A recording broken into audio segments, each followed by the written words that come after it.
إن الحمد لله نحمده ونستعينه ونستغفره ونعوذ بالله من شرور أنفسنا ومن سيئات أعمالنا من يهده الله فلا مضل له ومن يضلله فلا هادي له أشهد أن لا إله إلا الله وحده لا شريك له وأشهد أن محمدا عبده ورسوله الذي لا نبي ولا رسول بعده. قال الله تعالى: يا أيها الذين آمنوا اتقوا الله حق تقاته ولا تموتن إلا وأنتم مسلمون. يا أيها الناس اتقوا ربكم الذي خلقكم من نفس واحدة وخلق منها زوجها وبث منهما رجالا كثيرا ونساء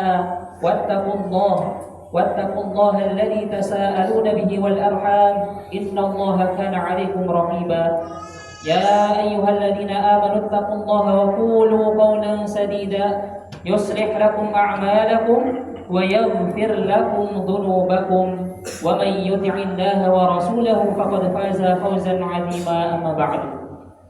الله أكبر الله أكبر الله أكبر الله أكبر الله أكبر الله أكبر الله أكبر الله أكبر الله أكبر walillahil hamd. Ma'asyiral muslimin rahimakumullah. Pada hari yang mulia ini, kumandang takbir kita dengarkan di bumi yang besar ini.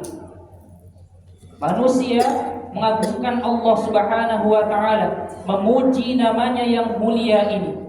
Kita sebagai seorang hamba yang kecil di hadapan Allah Subhanahu wa taala, berpijak di bumi yang begitu besar, yang mana bumi yang sedang kita pijak ini berada di alam semesta yang begitu besar, yang seluruhnya diciptakan oleh Zat yang Maha Besar, yaitu Allah Subhanahu wa taala. Karenanya sepantasnya dan seharusnya kita sebagai seorang hamba yang begitu kecil di hadapan Allah Subhanahu wa taala senantiasa memuja dan memuji, senantiasa menyembah dan beribadah, senantiasa taat dan patuh terhadap Zat yang Maha Besar, yaitu Allah Subhanahu wa taala. Salawat dan juga salam hormat senantiasa kita curahkan kepada Nabi Muhammad sallallahu alaihi wasallam, kepada keluarganya, kepada para sahabatnya, dan kepada para pengikutnya yang senantiasa istiqamah mengikuti ajaran agama yang mulia ini, yaitu ajaran agama Islam. Ma'asyiral muslimin rahimakumullah. Rasulullah sallallahu alaihi wasallam pernah bersabda di dalam sebuah hadis yang diriwayatkan oleh Imam Bukhari rahimahullahu taala dalam Kitabul Iman, dalam bab halawatil iman, bahwasanya keimanan ini memiliki rasa, keimanan ini memiliki kelezatan, lakin la ya'rifuhu illa man dzaqahu. Akan tetapi manisnya iman ini tidak akan mampu dinikmati oleh orang-orang yang tidak beriman. Orang kafir tentu mereka tidak akan mampu menikmati manisnya iman. Orang musyrik tentu mereka tidak akan mampu menikmati manisnya iman. Orang yang sedang melakukan dosa dan kemaksiatan, maka pada saat itu tidak akan mampu menikmati manisnya iman. Sangatlah wajar orang kafir tidak mampu menikmati manisnya iman, orang musyrik tidak mampu menikmati manisnya iman, dan orang yang sedang bermaksiat dan melakukan dosa tidak mampu menikmati manisnya iman. Lantas bagaimana dengan diri kita yang Allah Subhanahu wa taala berikan waktu berpuluh-puluh tahun dengan keimanan kita? Ada yang sudah hidup 20 tahun, 30 tahun, 50 tahun, atau bahkan 70 tahun dengan keimanan. Sudahkah kita mampu menikmati manisnya keimanan? Sudahkah kita mampu merebut manisnya ibadah yang kita lakukan? Perkara ini diangkat oleh Imam Bukhari rahimahullahu taala ingin memberitahukan kepada kita bahwasanya keimanan ini memiliki rasa, memiliki kenikmatan, sebagaimana maksiat juga punya kenikmatan dan perkara yang mubah juga punya kenikmatan. Perkara maksiat, para pezina tentu mereka akan mampu menikmati zina yang mereka lakukan. Para penjudi, peminum khamr, pelaku riba, tentu mereka akan mampu menikmati maksiat-maksiat yang mereka lakukan. Pada perkara yang mubah, makan minum adalah perkara yang mubah, kita mampu menikmatinya. Olahraga adalah perkara yang mubah, kita mampu menikmatinya. bermain handphone dengan porsi yang baik dan benar adalah perkara yang mubah dan kita mampu menikmatinya. Lantas bagaimana dengan perkara keimanan dan perkara ibadah? Jangan-jangan pada perkara maksiat kita mampu menikmati, pada perkara yang mubah kita mampu menikmati, namun ketika beribadah terasa hambar.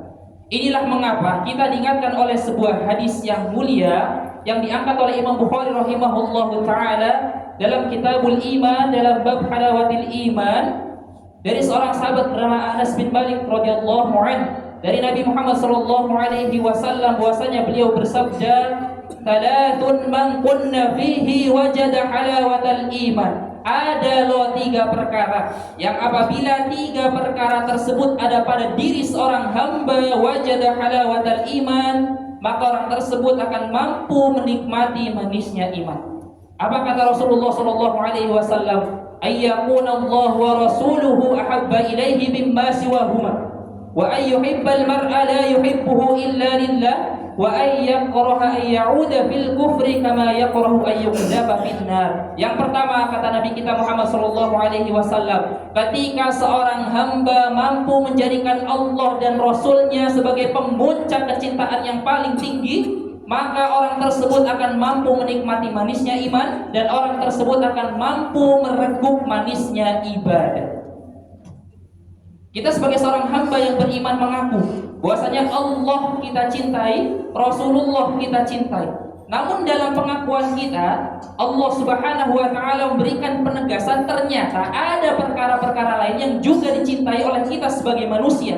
Ada pembanding bagi kecintaan terhadap Allah dan Rasulnya. Apa kata Allah Subhanahu wa taala? Dikatakan dalam Quran surat Al-Imran, "Zuyyina lin-nasi hubbus syahawati minan nisa' wal banin wal qanatiril muqantarati minadh dhahabi wal fiddati wal khaylil musawwamati wal an'ami wal haus dzalika mata'ul hayatid dunya." Dijadikan begitu indah dalam pandangan manusia terhadap apa-apa yang diinginkannya, terhadap apa-apa yang dicintainya. Apa yang dicintai oleh manusia minan nisa, dari perempuan-perempuan, wal banin, dan keturunan anak-anak, wal qanatiril muqantarah, dan daripada harta yang berbagai macam jenis, ada emas, ada perhiasan, ada kendaraan, ada peternakan, ada kebun-kebun, dan semuanya adalah perkara dunia. Kita mengaku bahwasanya kita cinta kepada Allah dan cinta kepada Rasulullah, namun Allah berikan penegasan ternyata kita juga cinta kepada pasangan kita cinta kepada anak-anak kita, dan kita cinta kepada harta yang kita miliki. Lagi-lagi Allah Subhanahu wa taala berikan penegasan terhadap apa-apa yang kita cintai, innama amwalukum wa auladukum fitnah. Sesungguhnya harta yang kamu miliki, anak-anak yang kamu miliki, dan pasangan yang kamu miliki adalah fitnah. Dan fitnah di sini bukan sebagaimana definisi bahasa Indonesia yang kita pahami, bahwasanya fitnah adalah perkara yang tidak objektif yang dituduhkan. Bukan demikian. Namun di dalam agama kita yang mulia, fitnah adalah sesuatu yang berpotensi merusak agama seorang hamba, maka disebut dengan fitnah.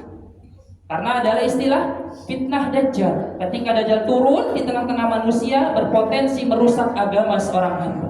Lantas kapankah harta yang kita miliki, pasangan yang kita miliki, dan anak-anak yang kita miliki menjadi fitnah bagi kita? Yaitu ketika kecintaan kepada mereka itu melampaui kecintaan kepada Allah Subhanahu wa taala dan Rasulnya. Cintanya kepada harta lebih tinggi daripada cinta kepada Allah dan Rasulnya. Cintanya kepada anak dan pasangan lebih tinggi daripada Allah dan Rasulnya. Maka saat itu berpotensi merusak agama kita.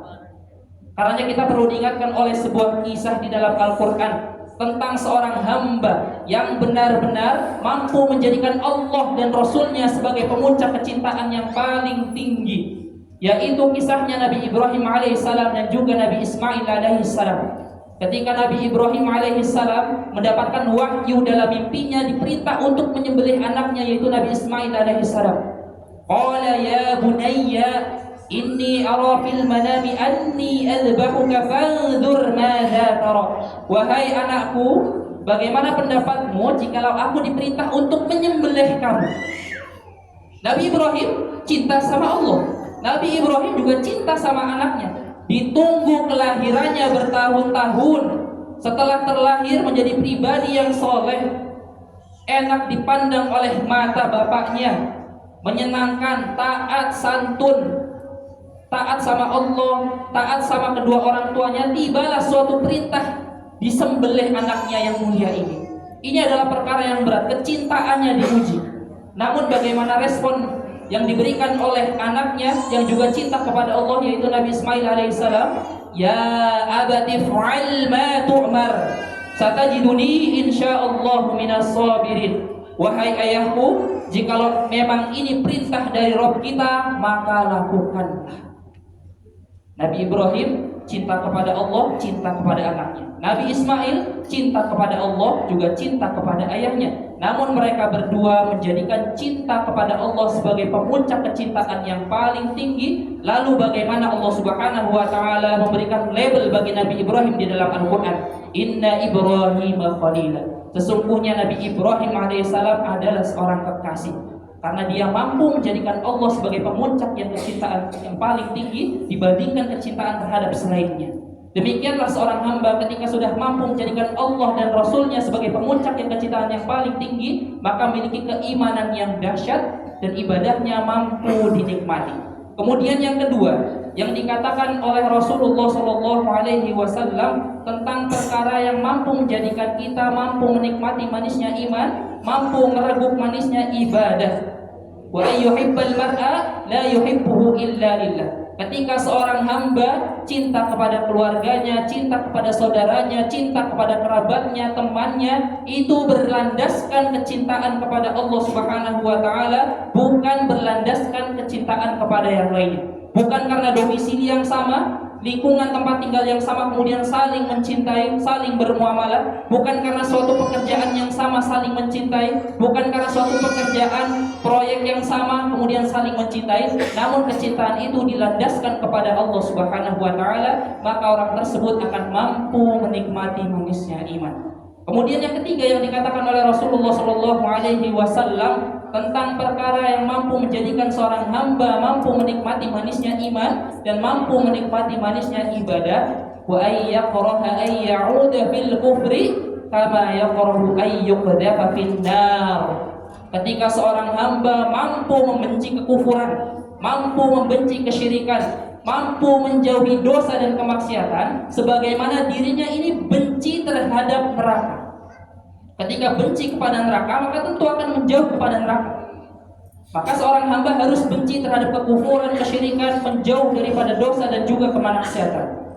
Imam Ibnul Jauzi di dalam kitabnya Saidul Fatir menjelaskan dampak dan efek daripada dosa dan kemaksiatan yang dilakukan oleh seorang hamba, maka Allah jadikan hati seorang hamba ini tidak mampu menikmati manisnya ibadah.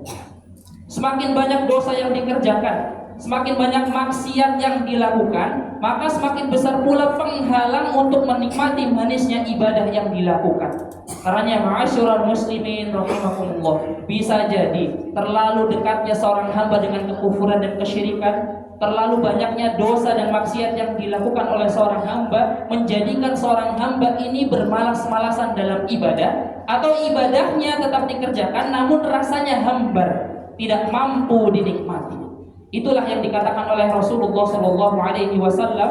Semoga kita termasuk orang-orang yang mampu menikmati manisnya keimanan dan mampu mereguk manisnya ibadah yang kita lakukan. Semoga sholat yang kita lakukan jadi sholat yang kita nikmati. Semoga puasa yang kita tunaikan mampu kita rasakan kenikmatannya. Semoga Al-Quran yang kita baca mampu kita rasakan kenikmatannya. Semoga harta yang kita keluarkan dalam bentuk sedekah ataupun patungan hewan kurban pada hari ini, yaitu hari yang mulia, semoga Allah Subhanahu wa taala hadirkan kemampuan dalam diri kita untuk mampu menikmati ibadah-ibadah tersebut. Innallaha wa malaikatahu yusholluna 'alan nabi ya ayyuhalladzina amanu shallu 'alaihi wa sallimu taslima. Allahumma shalli 'ala Muhammad wa 'ala ali Muhammad kama shallaita 'ala Ibrahim wa 'ala ali Ibrahim wa barik 'ala Muhammad wa 'ala ali Muhammad kama barakta 'ala Ibrahim wa 'ala ali Ibrahim innaka Hamidum Majid. اللهم اغفر للمسلمين والمسلمات والمؤمنين والمؤمنات الأحياء منهم والأموات إنك سميع قريب مجيب الدعوات يا قاضي الحاجة. اللهم ألف بين قلوبنا وأصلح ذات بيننا واهدنا سبل السلام ونجنا من الظلمات إلى النور ونجنا الفواحش ما ظهر منها وما بطن. اللهم آت نفوسنا تقواها وزكها أنت خير من زكاها أنت وليها ومولاها. ربنا اغفر لنا ذنوبنا وكفر عنا سيئاتنا وتوفنا مع الأبرار يا عزيز يا غفار يا رب العالمين. ربنا تقبل منا إنك أنت السميع العليم وتب علينا إنك أنت التواب الرحيم. ربنا آتنا في الدنيا حسنة وفي الآخرة حسنة وقنا عذاب النار. وآخر دعوانا الحمد لله رب العالمين. والسلام عليكم ورحمة الله وبركاته.